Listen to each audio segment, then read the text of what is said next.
आपको चिंता हो रही है कि आप हिंदी में पास नहीं हो पाओगे, या फिर ऐसा लग रहा है कि हमारे तो बहुत ज़्यादा कम नंबर आने वाले हैं, या फिर आपको अपने हिंदी का पेपर देने में बहुत ज़्यादा डर लग रहा है, तो अरे चिंता करने की कोई बात नहीं। आपकी दीदी है ना आपके साथ। चलिए बताते हैं आज के इस वीडियो में। हेलो मेरे प्यारे स्टूडेंट, स्वागत है आप सभी का आपके favourite YouTube channel smart student with Shraddha में। मैं आप सभी का स्वागत करती हूँ। तो आज के इस वीडियो में मैं आप लोग के लिए लेकर के आई हूँ कि हिंदी में हम कैसे पास हो, और हमारी वीडियो इस पे रहने वाली है कि हिंदी में पास होना आसान है, बस ये तरीका होना चाहिए। बस इस तरीकों को अपनाओ और हिंदी में आप पास हो जाओगे। कौन कौन से तरीके हैं? अगर बिल्कुल फेल होने की कगार पे पहुंचे हो तो फेल नहीं होगे, मैं लिख करके दे रही हूँ पूरी गारंटी के साथ। ये देखो यहाँ पर लिख दिया मैंने 100% गारंटी के साथ। 100% गारंटी के साथ। भाई 100% गारंटी कौन लेता है? 90% गारंटी लेते हैं, 95% गारंटी लेते हैं, बट 100% गारंटी तो कोई भी नहीं लेता। अरे तो चिंता मत करो, आपकी दीदी ले रही है ना। और देखो थोड़ी सी लाइटिंग की इशू आप लोग को लग रही होगी, पर इन सभी चीजों को छोड़ते हुए आप लोग को केवल अपनी पढ़ाई पर फोकस करना है। एक्चुअली मैं वीडियो शूट करने जा रही थी, तब तक लाइट ही कट गई, इसी वजह से हमारा थोड़ा सा अंधेरा हो गया। तो देखो सबसे पहला पॉइंट क्या है कि हिंदी के पेपर में केवल हिंदी लिखना, पास हो जाओगे। लेकिन अगर 3 घंटे 15 मिनट हिंदी का पेपर है तो केवल हिंदी लिखना उस पेपर में। ऐसा ना हो कि आप उसमें गणित अंग्रेजी कुछ भी लिखने चले जाओ पास होने के चक्कर में। ऐसा मत करना। हिंदी में पास होना है तो केवल इतना ध्यान रखो कि हिंदी के पेपर है आपके पास हिंदी का, तो 3 घंटे केवल हिंदी ही लिखना।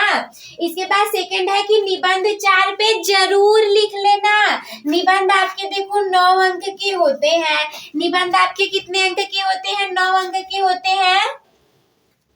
क्या होगा कि 9 में से अगर एग्जामिनर आपको 8 नंबर भी दे देता है, 9 में से अगर 8 नंबर भी दे देगा, मान लो आप 4 पेज लिखोगे, निबंध से डरने वाली बात तो है ही नहीं। पर्यावरण के ऊपर आएगा लिख देना, पेड़ पौधे के ऊपर आएगा, लड़कियों के नारी के ऊपर लिखने के लिए आएगा, यही सब पर्यावरण प्रदूषण, जनसंख्या वृद्धि और आपके फेवरेट कवि, यही सब लिखने के लिए आएगा। चिंता मत करो, दो पेज मान लो एक पेज पर आपको 2 नंबर देगा। कुछ भी कोई भी सब्जेक्ट हो, निबंध कुछ भी जो भी आता हो अगड़म बगड़म सब बना करके लिख देना। 4 पेज में अगर एक पेज पर 2 नंबर देगा तो 4 पेज पर 8 नंबर आप लोग को पक्के दे देगा, और 9 में से 8 नंबर तो मिल ही जाएंगे। इसके बाद थर्ड है कि जीवन परिचय कुछ भी लिख देना यार, कुछ भी लिख देना। 2 जीवन परिचय पूछे जाएंगे, एक लेखक का और एक कवि का। किसी का भी है, कुछ भी है, मान लो कोई भी है, जयशंकर प्रसाद जी है, कोई भी है, बस उठाओ केवल ये लिख दो। ऊपर लिखा होगा लेखक का जीवन परिचय, लिखिए, आपको पता चलेगा कि ये लेखक है, उसमें लिख दो ये एक बहुत अच्छे लेखक थे, इन्होंने कई सारे लेख लिखे हैं, ये बहुत अच्छी अच्छी कहानियां लिखते थे, निबंध लिखते थे, उपन्यास लिखते थे, हिंदी साहित्य को नई भूमिका प्रदान की, हिंदी साहित्य को नई जगत की ओर ले गए। जो है बना करके लिख दो। 4 नंबर का होगा, 2 नंबर तो दे ही देगा। 2 नंबर लेखक में देगा, 2 नंबर कवि में दे देगा, 4 अंक कहीं नहीं जाने वाले। इसके बाद देखो तुक्का लगा करके, तुक्का लगाओ, नहीं आ रहा है तो 20 MCQ रहेंगे, कुछ नहीं करोगे, देखो क्या पता तुक्का मारकर भी लगाओ तो आपके सही हो जाए। 20 MCQ रहेंगे, OMR शीट में ऐसे गोला बनाकर उसको कलर करना रहेगा, ऐसे बिल्कुल अच्छे से परफेक्ट कलर करना, ताकि क्या हो कि वो जो रहेगा आपका चेक करने वाली OMR वाली मशीन, वो इसको छोड़ ना पाए। 20 हल कर दो, नहीं आ रहा है तुक्का लगाओ, 5 तो सही होंगे, 20 में से केवल 5 सही कर लो। इसके बाद देखो चरित्र चित्रण, जो कुछ भी पता हो, किसी का भी पता हो, जरूर लिख देना। चरित्र चित्रण 3 से 4 5 अंक के पूछे जाएंगे, हर जगह अलग अलग होता है ना। मान लो जयशंकर प्रसाद जी के, जवाहरलाल नेहरू के बारे में, सुभाष चंद्र बोस के बारे में, किसी के बारे में भी आए, किसी के बारे में कुछ है, कुंती के बारे में, कर्ण के बारे में, जो भी कहानियां सुने हो, कुछ भी पता है लिख दो, कुछ भी पता हो चरित्र चित्रण के बारे में लिख दो। 5 अंक का रहेगा तो 2 अंक आपको वो पक्का दे देगा, कुछ भी लिख दो। इसके बाद छठवीं बात करें तो गद्यांश पद्यांश जरूर हल कर लेना।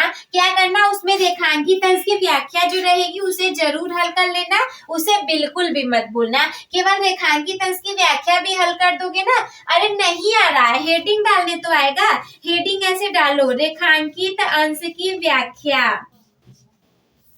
हेडिंग डालो रेखांकित अंश की व्याख्या, रेखांकित अंश की व्याख्या हेडिंग डालो। कुछ नहीं आ रहा है, जो रेखांकित करके पेपर में लिखा है ना वही यहाँ से लिखना शुरू कर दो। लिखो कवि कहते हैं कि, लेखक कहते हैं कि, यहाँ पे लिख दो लेखक जी लिख दो, लेखक जी लिख दो, लेखक लिख दो, कुछ भी लिख दो। लिखो कहते हैं कि, कहते हैं कि, इतना लिख करके जो रेखांकित में लिखना रहेगा, मान लो यहाँ से यहाँ तक दिया है आप लोगों को कि इसी की व्याख्या करनी है, यही उठा करके यहाँ पर इसके आगे से लिख दो, यहाँ तक लिख दो और उसके बाद खड़ी पाई लगा दो। क्या दिक्कत है भाई, दे देगा वो आपको, 2-2 नंबर भी देगा, 4 अंक तुरंत मिल जाएंगे। चलो नंबरों की गिनती को हम गिनना शुरू कर देते हैं। मान लो 8 अंक आपको यहाँ से दे देगा, निबंध के दे देगा, 8 अंक आपको निबंध के मिल गए।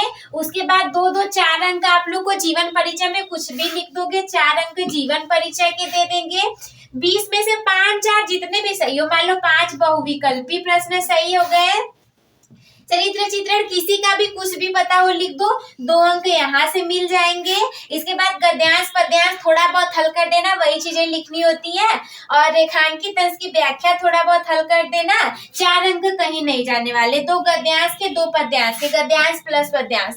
नंबरों को जोड़ लो, यहाँ से जोड़ो, 8 4 12, 12 5 17 और 17 19 20 17 19 नंबर हो गए, तो 17 2 19, 19 4 23, 23 अंक आपको मिल गए भाई। पास होने के लिए केवल 23 नंबर ही चाहिए, बिल्कुल नहीं फेल होने वाले हो। देखो हमारी लाइट भी आ गई है बिल्कुल सही बात पर, तो फेल बिल्कुल आप नहीं होने वाले हो। फटाफट से इसका स्क्रीनशॉट ले लो, मैं थोड़ा सा बगल में हट जाती हूँ।